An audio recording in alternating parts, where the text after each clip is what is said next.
Hey YouTube, matches 860.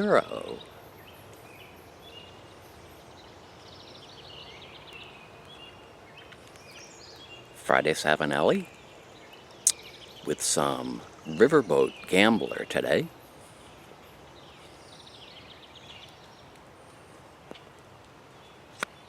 Burley's Virginia, Perique, and some Turkish tobacco.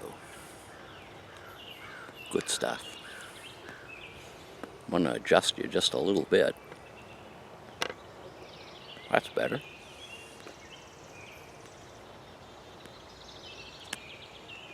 The picture that you saw in the introduction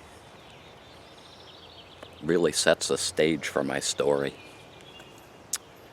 It was 1960. I think I was getting ready to start kindergarten in the fall.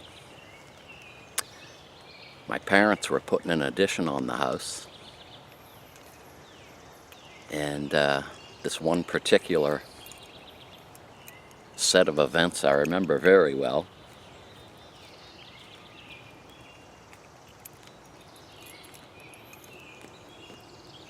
It was probably a couple of days after this picture was taken, because I remember the two side walls of the addition were framed. I had asked the carpenter if he had any scrap wood that he could give me to play with.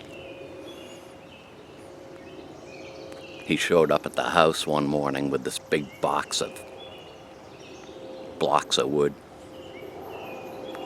I was playing with the wood while he was framing. My friend Phil comes over.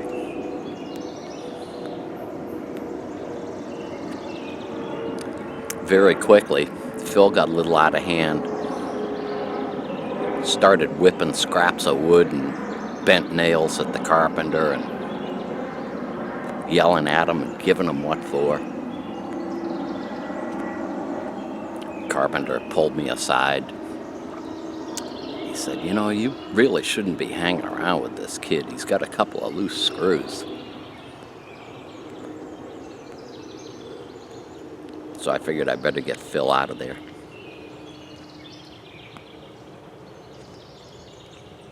About the same time, there was a bowling alley under construction just beyond the woods behind us. We had been hanging out there a lot.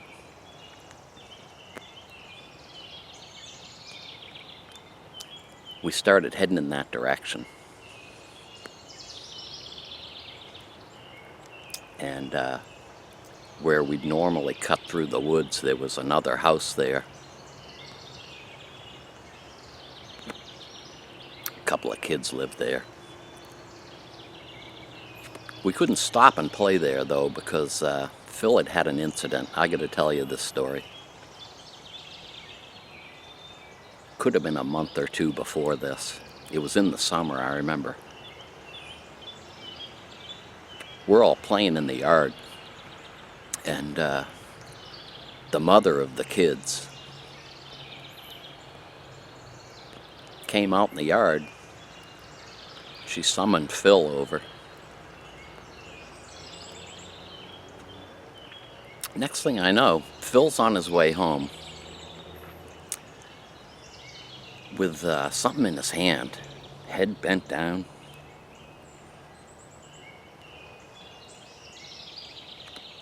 Next thing that happens is we all get called over.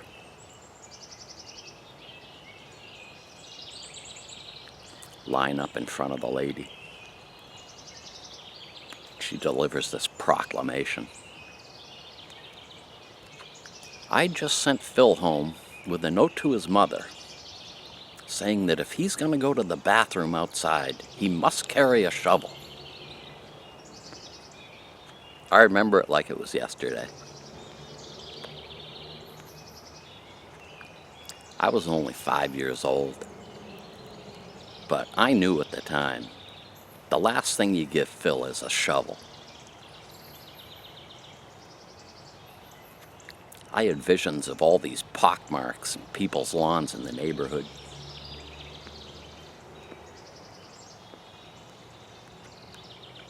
In Phil's defense, there was no leash law back then.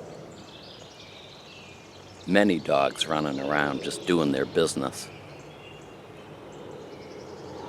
You were lucky if you got through the day without stepping in a pile.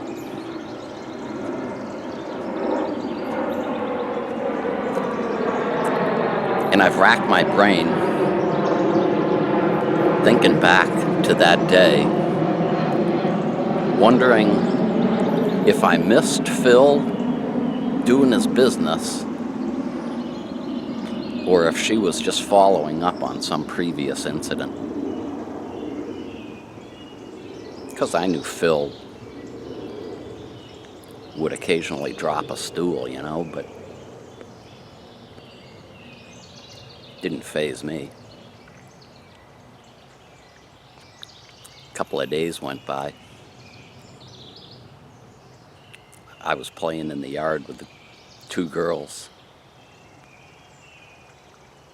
One of them pulled down her pants and let it rip. What a scene. So Phil started like this little epidemic in the neighborhood. Too funny. Anyway, back to the story.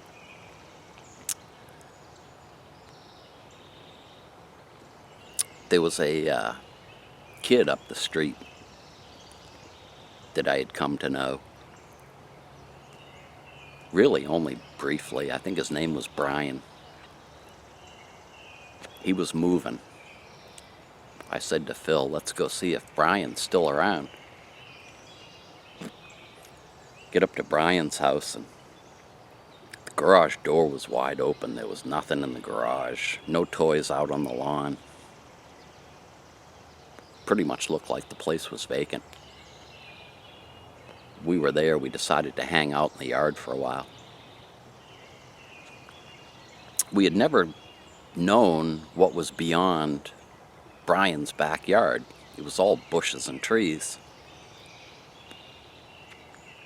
And I think at 5 years old, I wasn't able to figure out that if you went through those bushes on the other side, it was really my street, and it was just a couple houses down from my house. Anyway, Phil and I went over. Came into this backyard where there was a playhouse that was, it had seen better days. Broken windows. If there was a door on the hinges, it was wide open. Phil and I go walking in. It's about 6 cans of paint.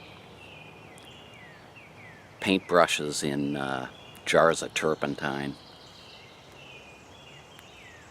Phil and I went to town. Started painting the walls, started painting the floor, we painting each other. We heard voices. Big kids. I think they were 2nd and 3rd graders. Looked out one of the busted windows, and they were headed right for the little house. We came out of there like you wouldn't believe. I said to Phil, let's get to the woods. We'll go over to the bowling alley. We're running like crazy. And we stopped somewhere along the way in the woods and looked at each other. I said, Phil, we're screwed. Paint and crap all over us.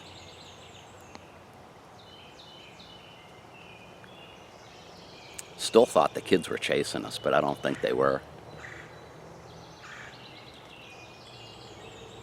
Got over to the bowling alley. There was this rear exit where all the carpenters threw out the scrap wood and emptied the sawdust. There was a pile of sawdust that was about 4 or 5 feet tall. It was huge. We decided we were going to hide in the sawdust. The whole time I was thinking, I'm really in trouble because I got paint all over me.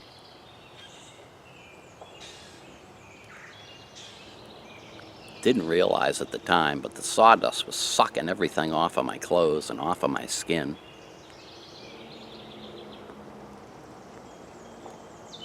I was praying for some kind of a break from this mess.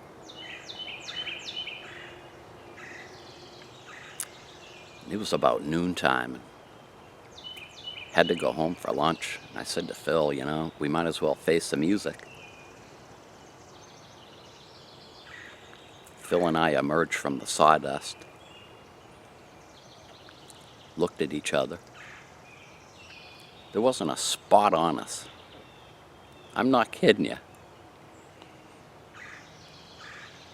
My conscience was getting the better of me, and I was feeling really guilty because I knew we left a mess behind that we might get in trouble for.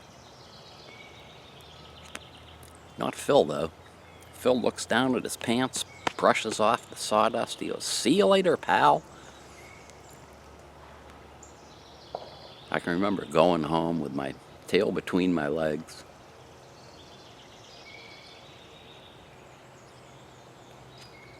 As I remember, though, nothing ever came of it. Just another day with Phil.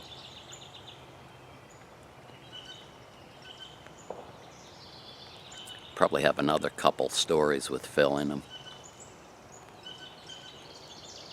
I think I mentioned in another video, he moved out of town, probably 63 or 64. That was a good thing, because I think we both would have ended up in jail.